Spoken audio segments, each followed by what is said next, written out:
Olá, seja bem-vindo a mais um programa no portal Atualidades do Direito. Sou Fabiano Melo, professor de Direito Ambiental, e estamos recebendo neste programa o professor Rogério Portanova. Professor Rogério, que é docente na Universidade Federal de Santa Catarina, leciona nos programas de pós-graduação, mestrado, doutorado. Professor Rogério, igualmente, é membro da Comissão de Direitos Humanos da Ordem dos Advogados do Brasil em Santa Catarina e fundador da APROBAC, a Associação de Professores de Direito Ambiental no Brasil. Professor Rogério, alegria recebê-lo no Atualidade do Direito para um tema tão instigante, novo, que é o direito planetário. Seja bem-vindo, professor. Obrigado, Fabiano. É um prazer estar aqui nesse portal que já é reconhecido pelos estudiosos de direito, por aqueles que têm interesse na pesquisa, e eu estou trazendo um tema que, na realidade, é novo. Quando eu comecei a falar disso há cerca de 10 anos, causava um pouco estranheza, porque a gente que é do direito ambiental, há 30 anos atrás, diziam que a gente fazia perfumaria jurídica. E hoje a gente está vendo que cada vez mais a materialidade está nos elementos reguladores que tem a própria natureza em função das agressões antrópicas que nós tivemos sobre ela, e o direito tem um papel fundamental. Então, o direito ambiental hoje é um direito consolidado, transversal a toda a ciência jurídica, e quando eu falei a primeira vez em direito planetário, disseram, olha, o sujeito passou da perfumaria para o esoterismo jurídico, vamos começar a falar do direito dos planetas. Mas é uma coisa relativamente simples, né? Primeiro que o direito planetário ele trata o objeto de direito de tutela jurídica onde existe a biosfera. Nesse sentido, ele é muito mais restrito, por exemplo, que os direitos humanos, que são universais. Onde pudesse existir um homem, haveria o direito do homem. Aqui não é onde houver natureza, a natureza só existe onde houver biosfera. E dentro de todo o universo, a biosfera ela é garantida nesse planeta. E ela está ameaçada pela intervenção humana. Então, assim, nós resgatamos uma ideia que materialmente é muito mais restrita do que a ideia que parecia ser mais ampla dos direitos humanos. Isso de um lado, eu diria, de uma fundamentação epistemológica. A segunda questão é que, do ponto de vista do direito internacional, que nós trabalhamos muito com o internacional ambiental, está muito claro que há uma limitação por parte do Estado-nação de constituir-se, como no século XVIII, com as suas fronteiras artificiais para tratar da questão ambiental. É impressionante porque, desde a queda do Muro de Berlim, passando pela grande crise de 2008, o planeta ele se globalizou. Os economistas é muito fácil de trabalhar fora da ideia de fronteiras. Eu não consigo entender por que o jurista tem uma resistência tão grande em pensar o direito fora das fronteiras do Estado-nação, como se ele, Estado Nacional, fosse algo permanente, absoluto, quando, na realidade, o poder se deslocou do eixo da soberania do Estado Nacional para uma espécie de supra-soberania econômica que não dorme 24 horas e que concentra mais riqueza do que muitos planetas. E não tem tutela. Então, o que a gente escuta falar? Que o capital se autorregula. Quanto menos regulação, melhor é o fluxo de capital. O que é regulação, se não a normatividade do direito? Nós estamos dando um poder absoluto, maior do que se tinha na soberania de Hobbes, por exemplo, para o capital, que não tem nenhuma tutela jurídica e não é eleito por ninguém. Você imagine concentrar um enorme poder sem dar a cidadania. É isso que nós somos, súditos do capital. E o direito está vindo para resgatar essa ideia de, por exemplo, uma cidadania ecológica que estaria dentro do espectro do direito planetário. Imagine que, do ponto de vista hídrico, um americano utiliza de 20 a 30 vezes mais água do que um indiano. Quando nós temos essa tamanha discrepância, significa que não existe uma cidadania do ponto de vista planetário. A cidadania está restrita ao Estado-nação. E é isso que causa grandes diferenças, porque os locais mais poluídos são nos países das regiões mais pobres, que necessitam de uma maior auxílio, de uma maior tutela e da construção de verdadeiros novos sujeitos de direito, que é o que acontece atualmente, que nós estamos avançando passo a passo. Imagine você, Fabiano, e você que está nos ouvindo, que a União Europeia rompeu o dogma do Estado Nacional para criar uma aliança que começou depois da Segunda Guerra Mundial no Acordo do Carvão e do Aço para que a Alemanha e França nunca mais fizessem uma guerra. E se constituiu, principalmente depois da queda do Muro de Berlim, como uma aliança monetária. Então, para salvaguardar uma moeda forte e não permitir que o dólar tivesse o império da dominação, inclusive sobre aqueles territórios, porque eram mais de 200 milhões de consumidores, se criou o euro. Se para salvar uma moeda nós conseguimos romper os limites do Estado-nação, imagina para salvar a vida, para resgatar o equilíbrio ecológico. Então, o jurista do século XXI vai ter que pensar novos paradigmas. E nós estamos humildemente apresentando a ousadia de dialogar entre o direito internacional, a globalização do direito e a verdadeira constituição de uma nova hard law num direito planetário, onde efetivamente deveria se trabalhar na perspectiva de uma federação. Eu só vou trazer um breve exemplo. Quando acham que isso é muito absurdo, é só observar o que acontece na Espanha, onde os bascos, por exemplo, têm uma resistência muito grande ao Estado espanhol, tentaram várias vezes com atentados se separar, mas têm uma identidade com outros grupos étnicos e separatistas muito grande com a Europa. Então eles são contra a Espanha, mas a favor da Europa. Então nós podemos ter identidades planetárias constituídas com bases nas suas culturas e na sua língua. Você não precisa ter uma língua única, uma moeda única. A Europa hoje tem 12 línguas oficiais, no mínimo, né? Porque agora com 28 países provavelmente aumentaram o número de línguas. Isso não atrapalha em nada o desenvolvimento, ao contrário.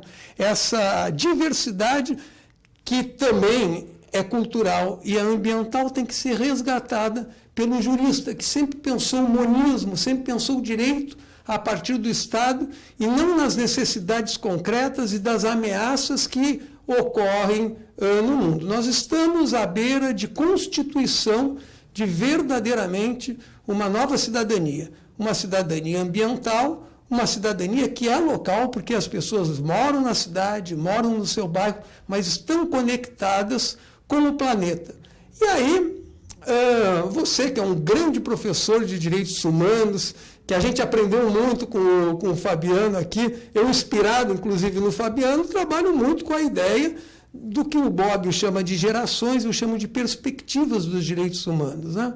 Onde num primeiro momento nós tivemos aquela perspectiva liberal, que a liberdade era o grande foco, baseado na ideia da cidadania, que rompia com o antigo regime onde você era súdito e não tinha direitos, só deveres com relação ao Estado. Então, a primeira questão é a igualdade de todos que se tornaram sujeito de direito. Lembre que escravo, servo, todos eles eram objeto de tutela jurídico do soberano.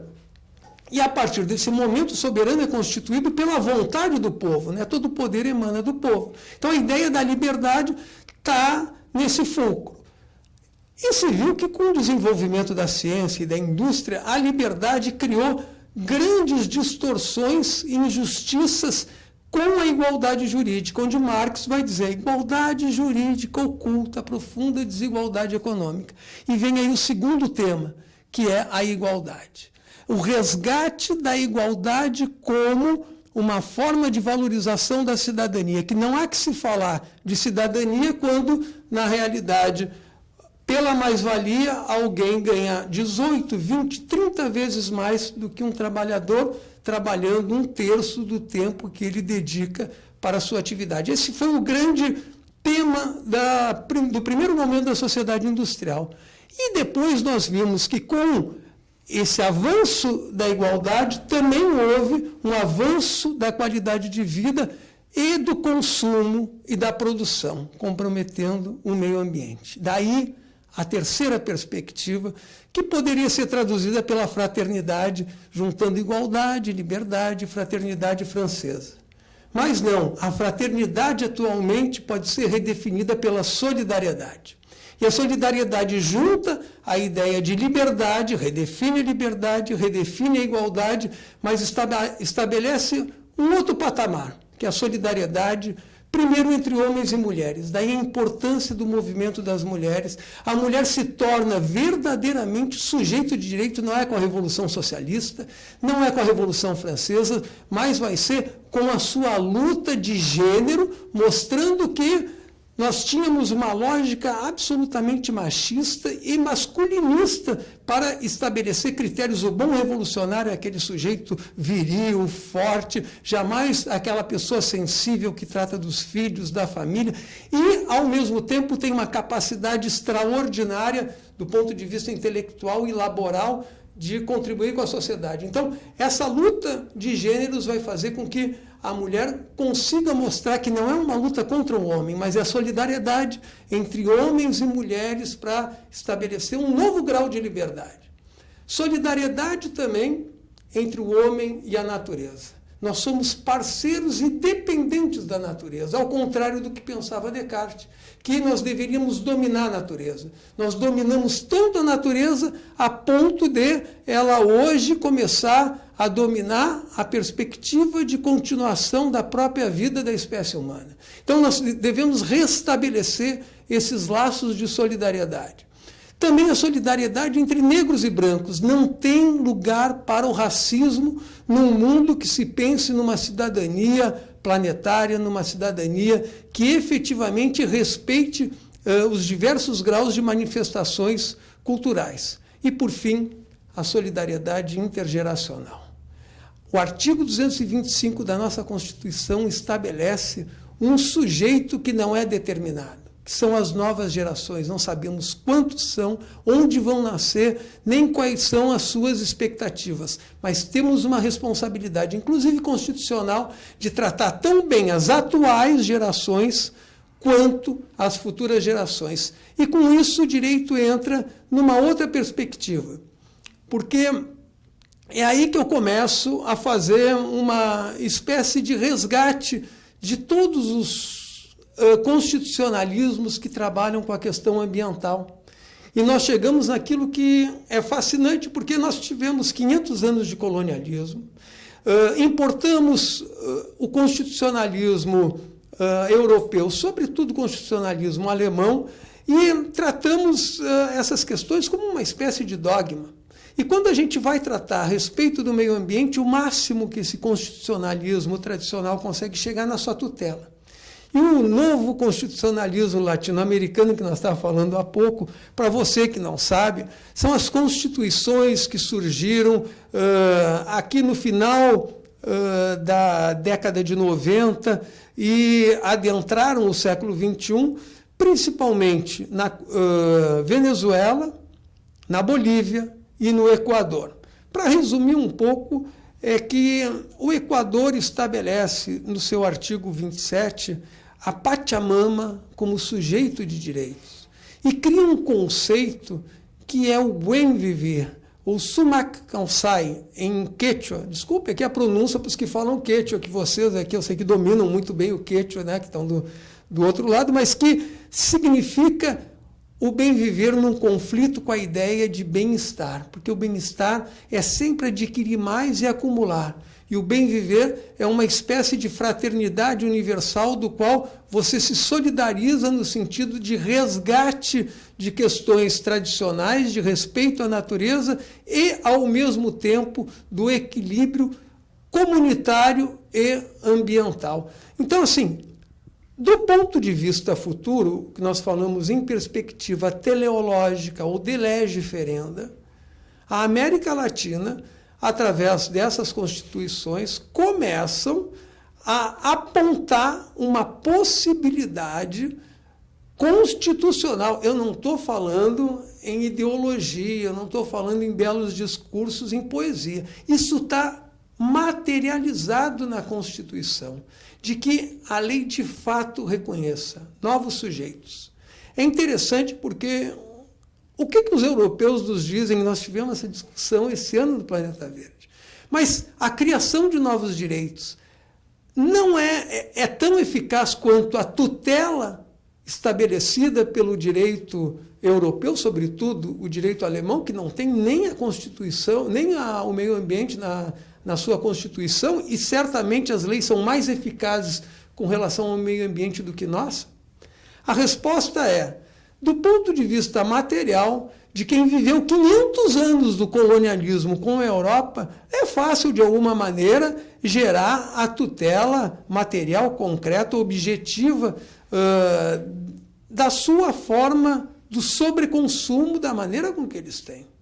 Porém, pensando em integração daquelas populações mais pobres, aquelas populações que foram humilhadas, e, sobretudo, as populações indígenas, que só têm uma outra forma de raciocínio, uma outra lógica de desenvolvimento das suas culturas e da sua civilização, começam a nos ensinar que eles, por mais de 5.000 anos, algumas delas, conseguiram sobreviver até hoje. Nós, com 200 anos de sociedade industrial, colocamos em risco o planeta. Então, do ponto de vista jurídico, é preciso pensar como que vai ser o direito do futuro, se é que o futuro vai existir nessa perspectiva, com todos os problemas de mudanças climáticas, e aqui eu queria fazer uma pequena digressão que fala em aquecimento global. O aquecimento global, ele é uma espécie do gênero mudanças climáticas radicais. Você pode ter um grande aquecimento, como pode ter um resfriamento. Como nós vimos no ano passado, naquele cinturão que pega de Chicago, Nova York, e, enfim, aquela região que chegou a fazer menos 40 graus. E um pouco acima no Canadá, a média estava em menos 10 graus, havendo uma inversão que depois foi explicada justamente pela intervenção humana. Então, nós podemos ter um grande aquecimento ou talvez o contrário, um grande resfriamento da Terra. A discussão hoje não é nem essa, é saber se isso efetivamente foi intervenção humana ou não.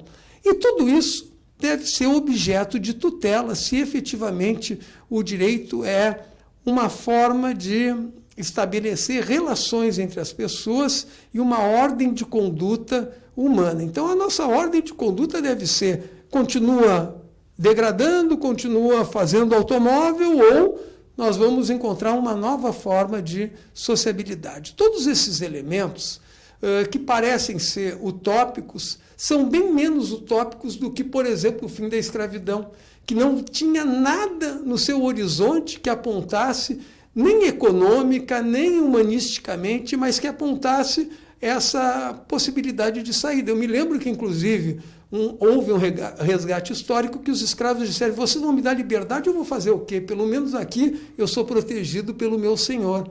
Então, era difícil de pensar um mundo sem escravidão num mundo que só tem escravidão.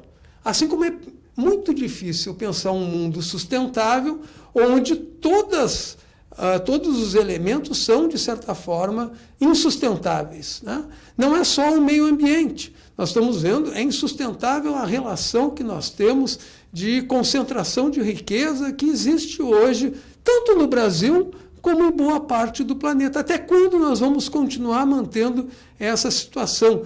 Quando a gente aumentou a produção, aumentou o acesso a bens de consumo, principalmente tecnológicos, hoje se sabe que o Brasil tem mais celulares do que gente, quer dizer, as pessoas têm 2, 3 celulares, coisa impensável há cerca de 20 anos atrás, quando um aparelho desse só podia ser utilizado por James Bond. Hoje, cada um de nós é um James Bond ao quadrado, né?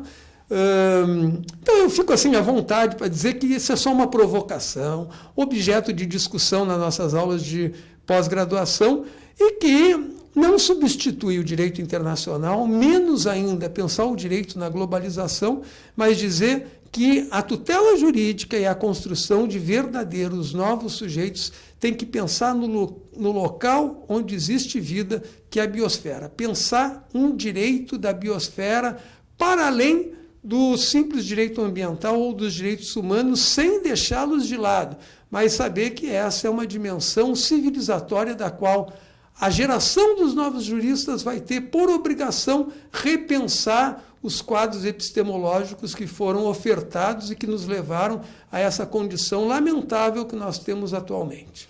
Professor Rogério, o senhor colocou aqui vários apontamentos instigantes, eu gostaria até de debatê-los com o senhor. Estamos terminando o nosso primeiro bloco, mas eu quero voltar no segundo bloco com os debates. Tenho, acho que, muitas temáticas que podem ser suscitadas a partir da discussão de um direito planetário. Algumas informações que o senhor colocou para mim são muito novas. Tenho certeza que para o nosso assinante, igualmente, é um assunto novo, instigante e com implicações. E eu gostaria de aprofundar essas discussões aí em nosso segundo bloco e convido você para que possa nos acompanhar. Aguardo até o segundo bloco.